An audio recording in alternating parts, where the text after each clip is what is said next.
Hey everybody, welcome back.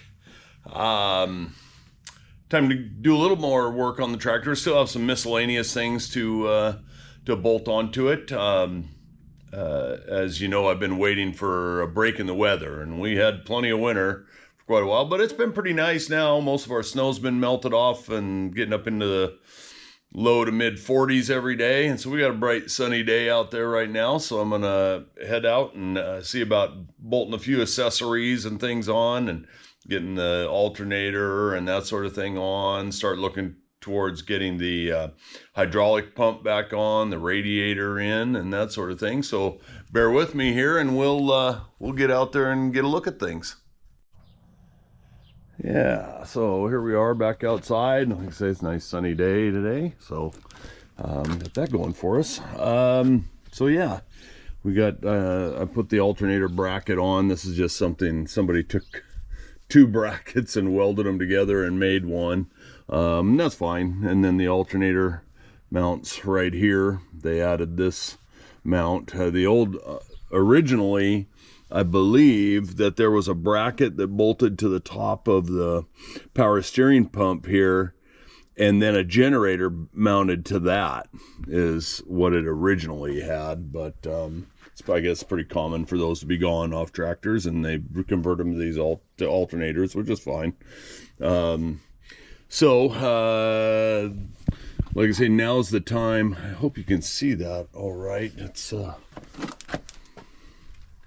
but now's the time to put the belt on, because you can see the hydraulic pump mounts right in here and the shaft goes through there, and once it's in, you can't get a fan belt on this, so you've got to do it now. So I'm going to get the belt on and the alternator and get that all up.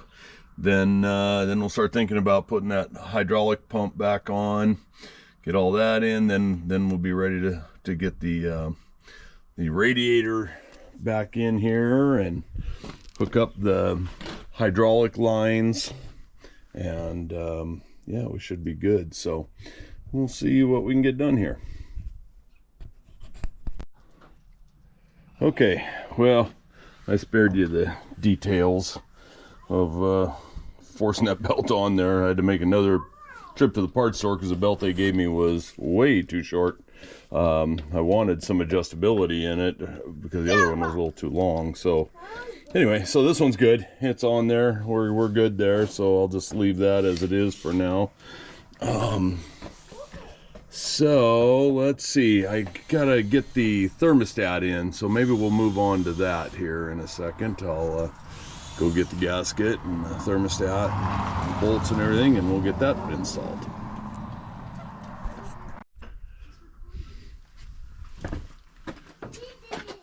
Okay, so let's go ahead and, rather than try to mess with the gasket out here, I'll just put some on the actual housing here.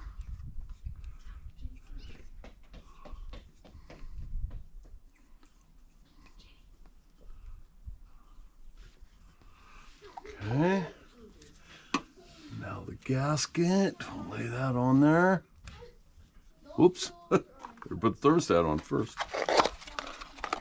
Got a new thermostat. Should fit. Yep. Okay. The one that I took out was a 180, I think, or a 160. Now I can't remember which. No, it was a 160. But the book calls for a 180 in it, so that's what I'm putting back in. And we'll just see. It always ran, and you know, I didn't have a lot of hours on it, but it always ran nice and cool. So I don't think there's any real issue, but we'll go with what the factory was recommending. So there's that.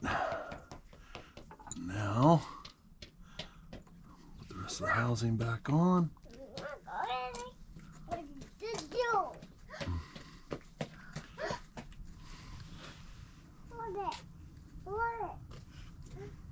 Crystal, it's the same deep.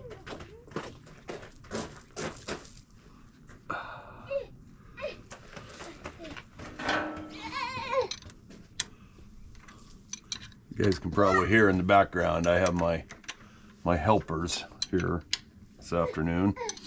It's a nice sunny day, so they're out of the house. My 2 grandkids. Woo!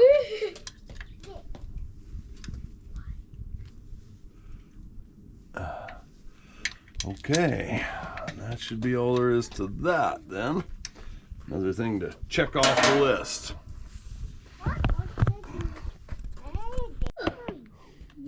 There's helper number 1, helper number 2. Yeah, so yeah, got that going for me.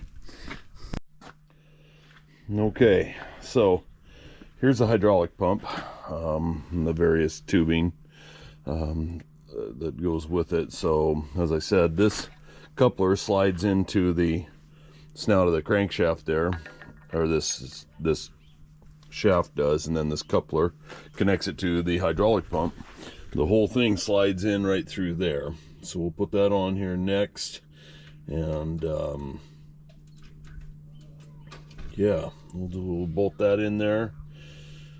Then I think we're getting close to being ready for the radiator. I obviously got to tighten up some bolts and what have you here, but I think we're getting closer, so we'll get you set up.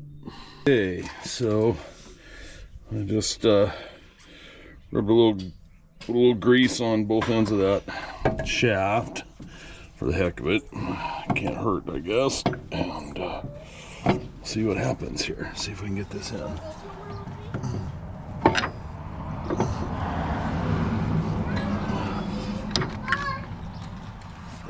Okay. So far, so good. I don't recall there being anything special about it by any means, but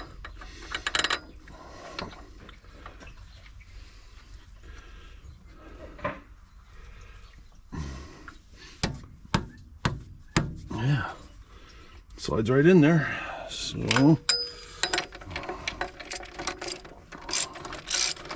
ooh.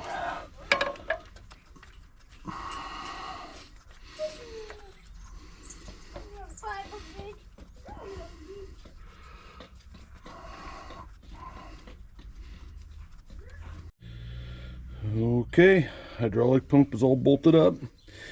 Now I think the next thing is probably this plate. There's a plate that goes right here, across here, that the radiator sits on.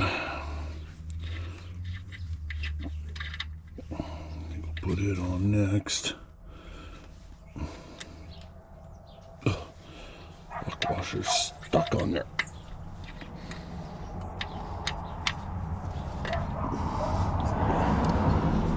Okay. So I believe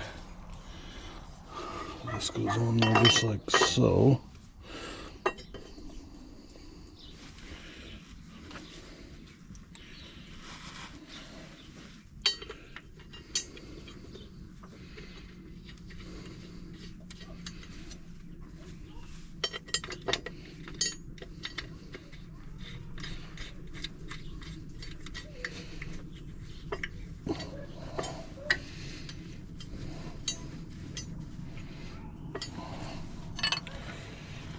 Alright, we'll get that torqued down, and we'll see what else we can put on here. Okay, after some head scratching here, I actually sat the radiator down in, and it goes in there, but it dawned on me I forgot to put the fan blade on, so I gotta loosen the alternator back up and take the fan pulley bolts out and get that fan put back on. Then these side panels, I couldn't remember what the radiator bolted to. It's been so long since I took this apart, so I got to get both of these side panels on, and then we'll have, then the radiator can go in. Then there's this big T assembly here. Let's see if you can see this. Big T assembly that goes right in front of the radiator. Out here, and I mean it just fits right up against it, so I'm almost tempted to put this in first so I don't have to fight it and risk damaging the radiator. So I think we'll have to look at that. That might be what I end up doing here, is put that in first, then the side panels, then the radiator. Yeah, I think that's the right way to do it. So, all right, we'll come back once I sort all this out.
Okay, so we're trying to get this radiator in here, and it's a very tight fit between the hydraulic pump fittings and then the fan. It is just enough room for the core to fit in there. You got to get it just right, and we got to get the bottom hose lined up. So I'm kind of fighting it here, but we'll get there. So I'll come back to you once I've got it settled on there. It is not too exciting to watch, so I'll be back.